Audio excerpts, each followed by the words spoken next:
श्री शिवाय नमस्तुभ्यम हर हर महादेव। आज की वीडियो बहुत महत्वपूर्ण एवं विशेष है क्योंकि पूज्य गुरुदेव पंडित प्रदीप मिश्रा जी ने जो राधा और कृष्ण भगवान के संबंध को लेकर के बयान दिया था कि राधा जी का विवाह अनय घोष के साथ हुआ है और भगवान कृष्ण के साथ उनका भांडेर वन में कन्यादान राधा जी का भगवान ब्रह्मा ने किया था। यह संवाद पूज्य गुरु जी कई बार कह चुके हैं। इसको लेकर के श्री प्रेमानंद महाराज जी ने बहुत बड़ी टिप्पणी दी है और बहुत ही चिंता युक्त शब्द कहे कि पूज्य गुरुदेव पंडित प्रदीप मिश्रा जी नरक जाएंगे। उन्होंने श्री जी लाडली के जन्म के लिए और उनके विवाह प्रसंग का जो प्रस्ताव रखा है बिल्कुल गलत है, उन्हें शास्त्रों का ज्ञान नहीं है। तो मैं आप सभी शिव भक्तों से या फिर राम भक्त हो, कृष्ण भक्त हो या राधा रानी, किसी को ही मानने वाले, किसी भी धर्म संप्रदाय को मानने वाले हो, परंतु देखिए इष्ट एक ही होते हैं, देवता एक है, परब्रह्म परमात्मा परमेश्वर जो है भगवान आदि शंकर भगवान ही हैं, उनसे ही सृष्टि का निर्माण हुआ है। और माँ जगत जननी जगत धात्री माता पार्वती, उन्होंने कई देवियों के स्वरूप में कई बार प्रकट हुई हैं, कई लीलाएं की हैं। तो यह भेद करना कि राधा रानी अलग है, माता पार्वती अलग हैं और भगवान कृष्ण अलग हैं, भगवान नारायण अलग हैं, भगवान शिव अलग हैं, यह हम सभी के लिए बहुत ही बुद्धि और विवेक का परिचय देने का विषय है और समय भी है। क्योंकि ऐसे यदि संत एक दूसरे संत के खिलाफ ऐसे बयान देंगे कि आप नरक जाएंगे, आपको शास्त्रों का ज्ञान नहीं है, तो ठीक है, मानते हैं कि पूज्य गुरु जी ने कई बार प्रमाण दे दिया उन्होंने इस बात को लेकर के। बात क्या थी, पहले तो आप यह जान लीजिए कि अभी तक आप और हम सभी यही सुनते आए हैं कि राधा जी का जो जन्म स्थल था बरसाना था और भगवान कृष्ण का जन्म स्थल गोकुल था। क्योंकि जो भी नाट्य प्रस्तुति देखा जाए कृष्णा, उसमें भी भगवान राधा और कृष्ण के विवाह से संबंधित और उनके जन्म से संबंधित इस तरीके का संवाद सभी नहीं दिखाया गया है हम सभी को। हम सभी, आप और हम, इतना बहुत ज़्यादा कहना चाहिए कि पुराण के ज्ञाता नहीं है। हमें तो संतों द्वारा जो बताया जाता है हम उसको ही विश्वास करते हैं। तो मुझे लगता है मेरे बहुत ही सम्मानीय और आदरणीय पूज्य गुरुदेव पंडित प्रदीप मिश्रा जी गलत नहीं हैं।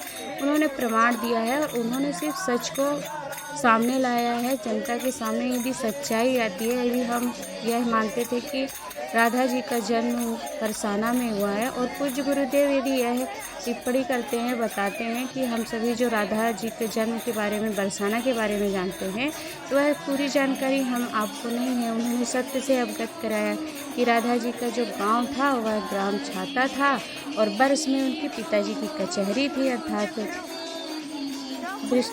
वृषभानु जी राधा जी को बरस में एक बार बरसाना लाते थे, इसीलिए वह बरस में एक बार आती थी, तो उसका नाम बरसाना हुआ। परंतु राधा जी का जन्म स्थल जो था ग्राम छाता था, तो इसमें क्या गलत है? यदि शास्त्र यह प्रमाण दे रहे हैं, पूज्य गुरु जी ने ब्रह्म वैवर्त पुराण का पेज नंबर 173 में वर्णन करते हुए कहा था कि उनके कई रहस्य ऐसे राधा कृष्ण की लीलाओं से वर्णित किए गए हैं कि उनका विवाह अनय घोष के साथ हुआ था। तो मानते हैं ब्रह्मा जी का मंदिर का जो निर्माण हुआ है वह एक साक्ष्य है, प्रमाण है कि जो पूज्य गुरु जी कहते हैं कि ब्रह्मा जी ने द्वापर युग में राधा जी का कन्यादान किया था, क्योंकि माता ब्रह्माणी का उन्हें श्राप था कि जब भांडी वन में जाकर के आप एक किसी भी कन्या का दान करेंगे तब आपका मंदिर का निर्माण होगा। तो नारद जी के कहने पर, बताने पर कि द्वापर युग में राधा और कृष्ण जो बाल लीलाओं में थे, बाल स्वरूप में थे, तो ब्रह्मा जी भांडी वन में गुप्त रूप से जाते हैं और अदृश्य रूप में जाते हैं, क्योंकि यह देवी शक्ति, ब्रह्मा जी परमात्मा ब्रह्मा हैं, सृष्टि के रचयिता हैं और भगवान विष्णु स्वरूप भगवान कृष्ण और माँ जगत जननी स्वरूप राधा रानी का विवाह प्रसंग जो था वह भांडी वन में राधा जी का विवाह कृष्ण भगवान के साथ किया था। यह भी उन्होंने प्रमाण बताया। क्यों किया था? क्योंकि ब्रह्मा जी ने कन्यादान स्वरूप में राधा जी को ही कन्यादान किया, तो विवाह तो हो चुका था, परंतु कुछ लीलाएं भगवान की ऐसी रही होंगी, कुछ उनकी स्वरूप को लेकर के जगत कल्याण के लिए कुछ उनका अवतरण इस तरीके का हुआ कि भगवान कृष्ण का विवाह तो कहीं नहीं दिखाया गया है कि राधा जी के साथ हुआ, क्योंकि कुछ आपने नाट्य प्रस्तुतिकरण जो हुआ उसमें भी नहीं दिखाया। बस भगवान कृष्ण और राधा जी का प्रेम एक भक्त और भगवान के बीच जो प्रेम होता है, प्रेम किसी से भी हो सकता है, देवता से प्रेम हो सकता है, किसी से भी हो सकता है। तो प्रेम करने वाला व्यक्ति प्रेम करता है तो विवाह संबंध नहीं दिखाया गया। भगवान कृष्ण का संबंध रुक्मिणी जी से होता और अनय घोष के साथ यदि राधा जी का हुआ तो राधा जी के चरित्र को तो नहीं दिखाया गया सभी जगह कि हाँ उनका विवाह किससे हो, बस भगवान कृष्ण थे तो उनका चरित्र दिखाया गया।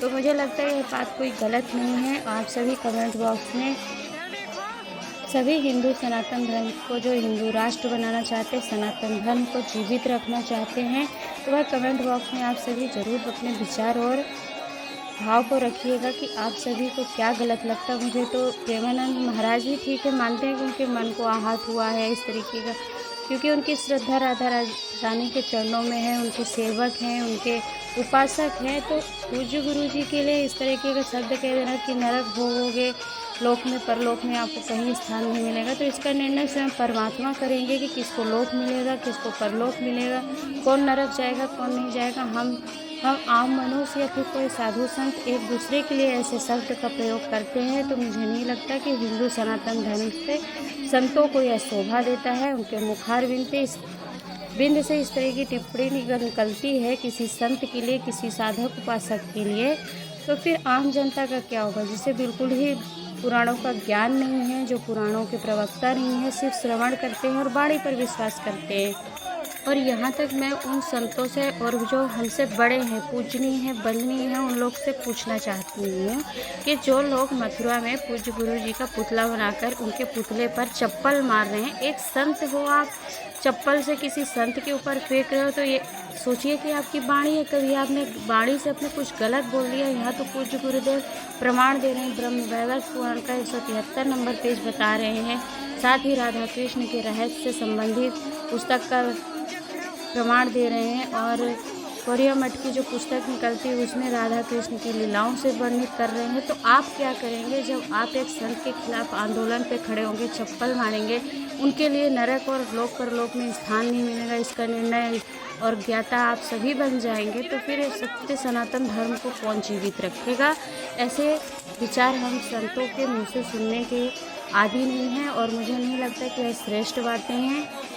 जो भी हिंदू सनातनी धर्म है, चाहे वो राम को मानते हो, चाहे कृष्ण, चाहे राधा जी को मानते हैं, प्रेम है, भाव है आपका, आप किसी भी इष्ट को मानिए, उनकी सेवा करिए, परंतु ऐसा नहीं है। सभी भगवान एक ही स्वरूप है और एक ही देवियाँ हैं, तो एक देवी का आराधना करने वाला दूसरी देवी की या दूसरे देवता की या दूसरे पुराण की निंदा करते हैं, श्रेष्ठ नहीं मानते हैं, तो मुझे नहीं लगता कि कोई आत्मीय रूप से सही संत हैं और सही रूप से साधक उपासक है। क्योंकि मुंह से बोलना कुछ अलग होता है, परंतु आपके आत्मा में क्या विचारों में शुद्धि है यह प्रकट होता है आपकी वाणी से। और ऐसे कह देना कि आपने श्री जी के लिए गलत बोल दिया, तो श्री जी के लिए गलत बोला भी तो प्रमाण दिया जा रहा है ना। आप पहले साफ किसी की बात को श्रवण करिए, सुनिए कि क्या कहना चाह रहा है, उसको बात रखने का तो मौका दीजिए। ऐसा नहीं होता कि आप बस भड़क गए बातों को सुनकर और फिर उसी पे अड़े रहे।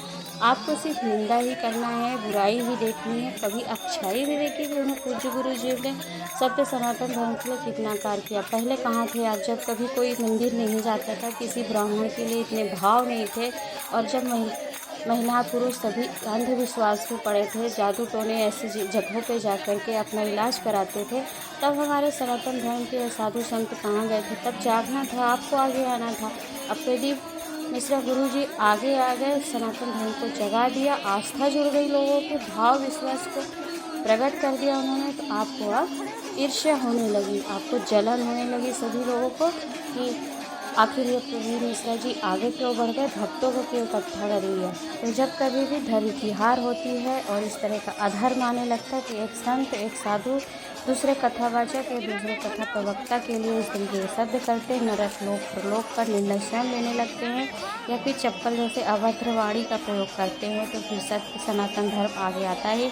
तो सभी शिव महापुराण ज्ञान मार्ग चैनल से जुड़े हुए शिव भक्तों से या अन्य भक्तों से मेरा निवेदन है कि आप अपने अपने विचार रखिए, और इस समय अपने बुद्धि विवेकता और अपने सत्य धर्म की, सनातन धर्म की रक्षा के लिए आगे आइएगा।